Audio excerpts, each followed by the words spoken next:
to be making. So it really wouldn't have killed them to sign E'Twaun Moore. And in fact, that probably would have been a better use of that money than what they ended up giving to Dwayne Wade. So, you definitely look back through their also was Cristiano Felicio that summer? Was that Felicio was the next summer. You know what? I think it's a little bit unfair to kill them for the Felicio deal because his second year, his first year he like barely played at all because he was basically just like a guy who made the roster out of training camp. He was in the G League most of the year. His second year before he got that contract, I thought he actually kind of showed signs of becoming a useful, big man, maybe not a starter, but a useful, fourth big off the bench. And, just in the current NBA landscape, at the time, he gave him $8 million a year that you could kind of see, okay, it's a young guy that they kind of discovered out of nowhere. And they believe in him. They want to keep him around. Like, I understood that deal at the time. Now, obviously, it's kind of been a disaster since then. So, but if we want to say that, they should have kept E'Twaun Moore, they should have kept Spencer Dinwiddie, they should have kept all these guys. I don't want to like retroactively say that I didn't understand the Felicio deal at the time. I want to be fair to them a little bit. That makes sense. Well, so you said last year, they viewed Bobby Portis as a long-term piece, and that's why they felt they had to move Nikola Mirotic. Also, they were tanking, and Mirotic was winning them all these games. Do they still view Bobby Portis as a long-term piece? Because obviously, as we've been talking about, they signed Jabari Parker, and they now have Wendell Carter Jr. in the front court. So, like, how do they view Bobby Portis now? Well, Jabari Parker's not going to be on the team next year. They signed him to a 2-year deal. The second year is a team option. I, at this point, would be stunned if his option gets picked up because that whole experiment has just worked out so badly for everybody, and it's pretty obvious to everyone that just isn't working out. I mean, basically, they signed him because I don't think if he was from anywhere besides Chicago, it was just like the Dwayne Wade thing. Basically, Dwayne Wade unexpectedly became available because if you remember that offseason, I don't think anybody thought that Dwayne Wade was going to leave Miami. You kind of thought that he and Pat Riley were going to work something out when you heard that he was talking to like the Bulls and the Nuggets and the Bucks. It was like, oh, that's cute. He's trying to use other teams for leverage. And then he actually became available, and the Bulls were basically like, hey, he's a big name. He'll sell tickets. He'll sell jerseys. He has ties to Chicago. Let's do this as kind of a business decision. I feel like Jabari was the same way because they didn't. Even if they were going to sign him, they didn't have to give him $20 million for this season. He wasn't really getting other offers like that, or even really any other offers. I think Sacramento might have been interested in one other team maybe, but he wasn't getting those kinds of offers that they had to make a bid like that. They just kind of said, well, he's from Chicago, fans here like him, for his for who he is and where he's from and all this stuff. Let's just do this for a year. We'll sell tickets. We're going to be bad anyway. I think that was kind of the decision there. But then, the thing you have to factor in is that, the coach, Fred Hoiberg and now Jim Boylan has to actually figure out where to fit him on the roster. And, early on in the season, he hasn't really reacted well to coming off the bench. There were times, he's obviously been back in the starting lineup since Bobby Portis got hurt, but he just kind of, early on in training camp, even with Markkanen out, he kind of lost that starting spot, and he was, not speak to reporters and all that kind of stuff. So the Jabari thing is clearly not working out. Now, as far as Portis long-term, I think they want to keep him. Obviously, he's not going to be a long-term starter, and I think he's kind of come to the place now where he kind of enjoys being that piece off the bench where, he can come in and score and, be the energy guy in the second unit. I think he's embraced that role, so I don't think his role is going to be an issue. It's just a matter of this summer, the salary cap is going to go up a little bit more than it did last summer. Some of those long-term deals from 2016 are going to start to come off the books. If the Bulls can get him, I don't know how much, I don't know what dollar amount, but if they can get him for, 12, 15 million a year, that would probably be a reasonable salary to keep him at if he's going to be a backup. If he gets an offer sheet for more than that, they might have to think harder about it. But as far as I know, I think the Bulls still view Bobby as a piece that they're going to keep long term. I know they had discussions about an extension before the deadline in October. It didn't end up happening, but I think both sides kind of felt like, we're going to revisit this in the summer.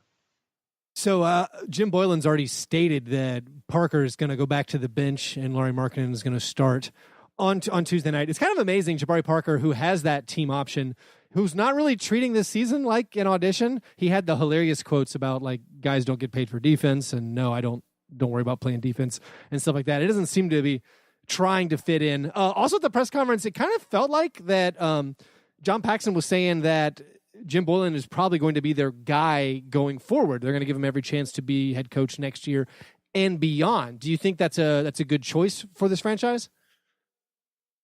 I don't know if it is or not, because we just haven't seen enough of Jim Boylen as a head coach. I think he's had a couple of interim gigs, and he's, he filled in for Fred for one game last year when he was sick.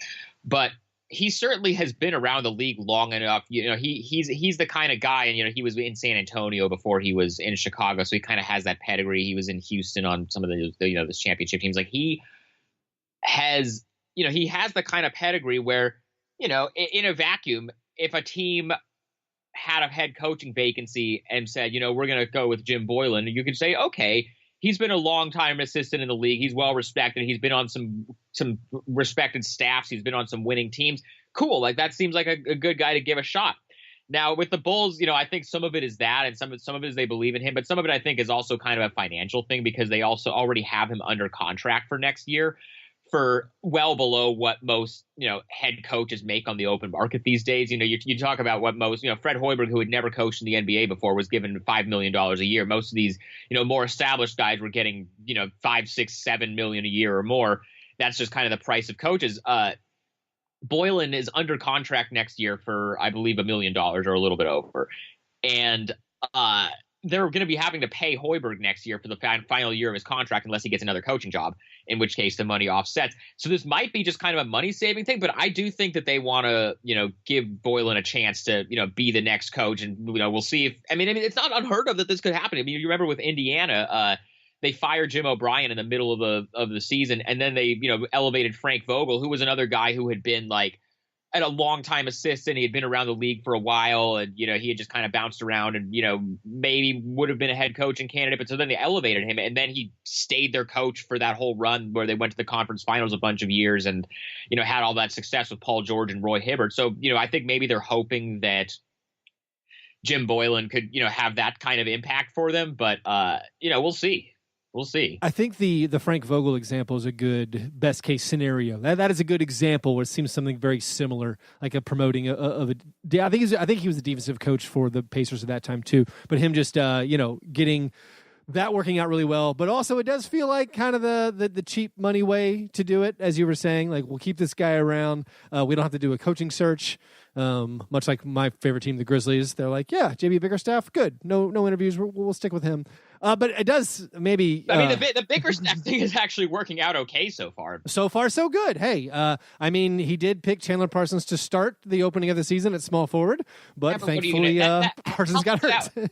How much of that was him, and how much of that was management saying, "Hey, we paid this guy a lot of money. We want to Oh man, there's always so much stuff, and the Memphis front office is kind of in kind of a similar place with the Bulls front office, where the same guys have been there forever. There's a kind of a lot of weird stuff going on. Now you can argue that the Grizzlies have had a lot more success over that span of time than the Bulls have in the past few years, but it's all it seems like there's a lot of weird stuff going on with that organization just kind of perpetually, but so far that Grizzlies team is the Grizzlies keep falling uphill somehow. They keep tripping and falling uphill. Hey, Jaren Jackson is awesome. We got lucky. Jaren Jackson Jr. is amazing. If it weren't for Luka, he would be the runaway rookie of the year in my opinion. Yeah, so far. Well, so let's turn it back to the Bulls.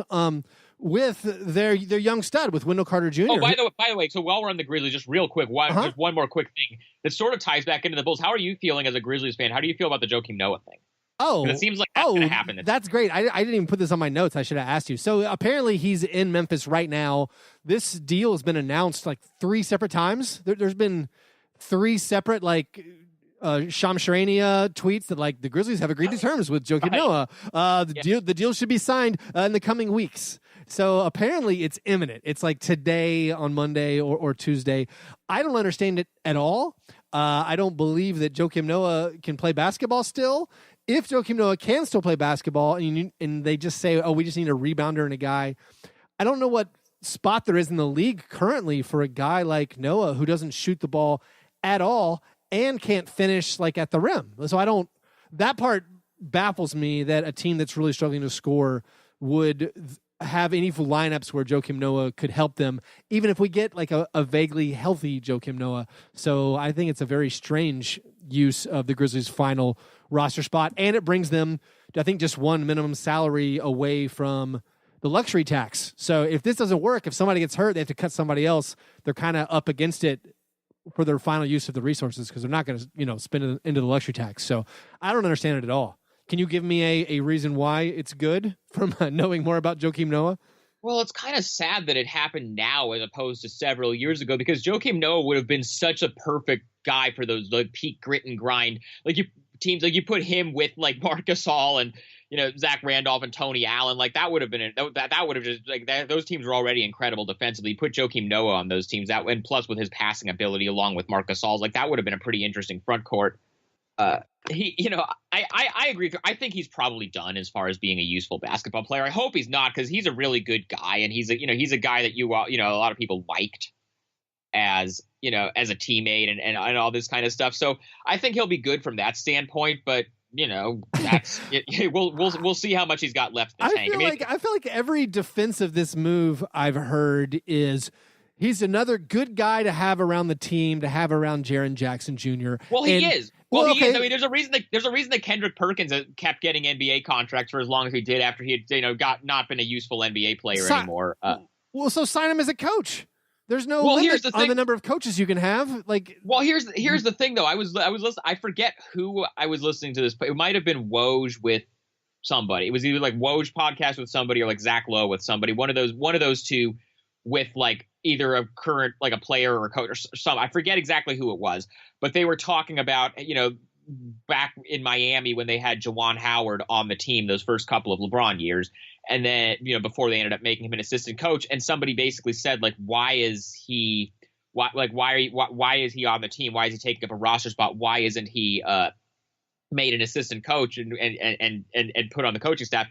And whoever it was that either Woj or Zach Lowe was talking to, I feel stupid, like not remembering exactly which podcast they listened to, but it was one of those two guys talking to somebody who would have credibility to talk about this kind of issue. They basically said that there is a difference between the way players look at what a guy says when they're another player versus when they're a coach. And so when somebody like Juwan Howard, or in this case, Joakim Noah, is on the team and wearing a uniform and theoretically could go out and play if he was called upon, the players see him as one of them as opposed to just another guy on the coaching staff who's wearing a suit. So I think there is something to actually be said for that. All right. The natural distrust of authority among right. Exactly. I guess I get that. I don't know. A team that can't score like the Grizzlies, putting another player who can't score at all out there on the court, who we also don't even know is healthy.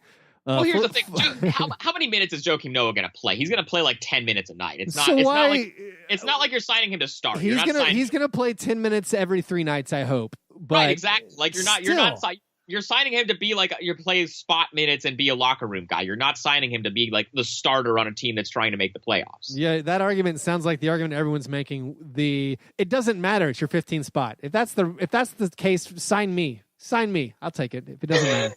Anyway, before we wrap up, I do want to get to the actual kind of bright spot for the Bulls, and they're also their young rookie, Wendell Carter Jr., have been really impressed by, who I think, I guess Jaren Jackson Jr. is getting more acclaim. Maybe that's just in my world. I feel like Wendell Carter Jr. has been really, really impressive and looks to be a great bright spot for the future of this franchise. Like, are you as excited about him? Like, don't you think he looks to be maybe projecting to be like a future All-Star, or is it all kind of lost in the cloud of Garpax's mismanagement? I think Wendell Carter's the real deal. And yeah. I liked him a lot before the draft. It's actually kind of ironic that the Bulls have spent all of these years drafting, these 4-year college guys. If you look back, Doug McDermott, Denzel Valentine, and then you can call guys like Jerry Grant, an honorary Garpax draft picks because that was a guy they wanted before the draft. They traded for him in the Rose trade. They draft all of these 4-year guys because they're quote unquote more mature and more ready to play now. They're two most NBA ready guys that they've drafted since Derrick Rose in terms of like being ready to be high level impact players are their two 19-year-olds that they've taken in the top 10 of the last two lotteries in Lauri Markkanen and Wendell Carter. But I mean, the thing that blows me away about Carter, I mean, he's a rookie, so he still needs to work on fouling less. But that's, any rookie center is going to have that problem. I'm not really too worried about that long term. I mean, he seems like he's such a smart player that he picks things up pretty quickly. But just his instincts on the defensive end, he seems like he's always in the right spots